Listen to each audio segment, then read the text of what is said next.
We have our unit set to architectural and our project directory set to the 3D production project folder.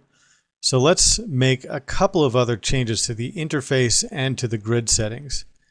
Again, we do this for consistency across the lessons. Currently, there is only one perspective view in the viewports. You may or may not have the same layout, just bear with me. In order to toggle between a single viewport and multiple viewports, we can press the Alt-W key on the keyboard. This toggles between a single viewport and 4 viewports. So what we want to have is 4 viewports. Notice now that the perspective view is active. We can see that by the yellow border around it. We're going to turn off the grid in the front view and the left viewports. To do this, move your cursor into the front viewport, right-click. That makes that viewport active. Then press the G key on the keyboard to turn off the grid. This is the keyboard shortcut that toggles the grid on and off. And we want to turn the grid off in this viewport. Then we'll move our cursor into the left view, right-click, press G on the keyboard to turn it off. Now we have no grid in the front viewport and the left viewport. Now right-click in the perspective viewport. This will make it the active viewport when 3ds Max loads or we reset the program.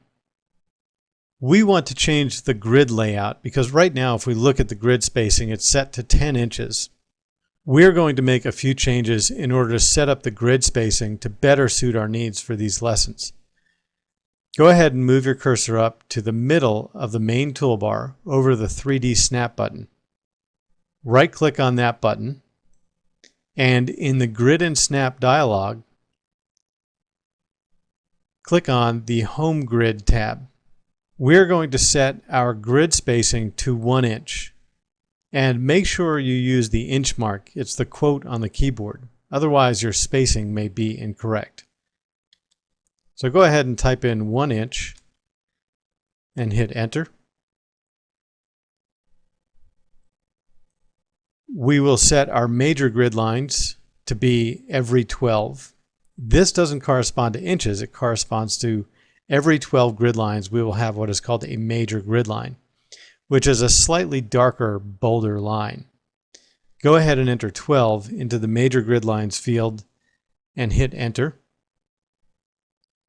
In the perspective view, we want our grid to occupy 80 feet by 80 feet. Here we need to type in the number of inches into the perspective view grid extents value. In this case, it would be 960 inches. Since this option counts the spaces and not inches and feet, we have to specify the number of grid spaces that we want the perspective view grid to occupy. Since our grid spacing is 1 inch, then 960 would be the perspective view grid extent. Now this sets the grid spacing and grid size for the viewports. Go ahead and close the Grid and Snap dialog.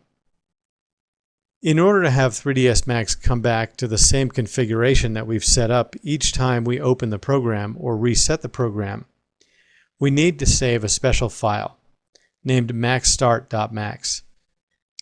On the upper left, click the Application button.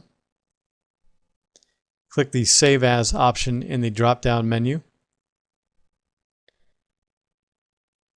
We already have a file named maxstart.max, but we're going to overwrite this file with the one you are saving. So go ahead and name the file maxstart.max. Click Save. If you get a dialog that says maxstart already exists, you want to replace it, click Yes.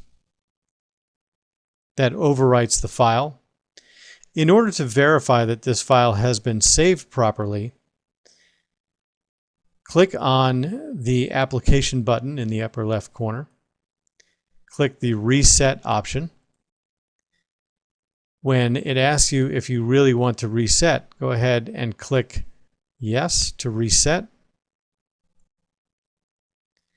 Once it resets, 3ds Max will reload the maxstart.max file. and all of the configuration settings will be loaded along with this file.